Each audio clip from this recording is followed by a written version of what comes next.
হরিপাল থানার মূল সেন্টার একদম হচ্ছে হরিপাল বাজার থেকে 600 মিটার দূরে আমাদের 18 নম্বর রাস্তার গলি অন্ধকারের মধ্যে একটি ছাত্রী, যা ক্লাস 11-এ পড়ে, নসিবপুরে খালধারে বাড়ি, তার শরীরের যখন অন্ধকার গলি থেকে ওই এলাকার মহিলারা দেখতে পায় তার শরীরের কোনো পোশাক ছিল না।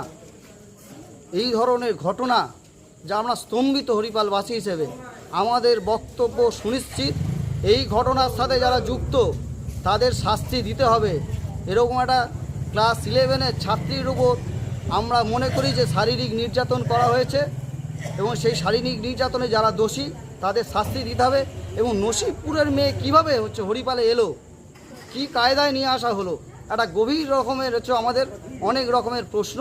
আমরা মনে করি প্রশাসনকে এর বিরুদ্ধে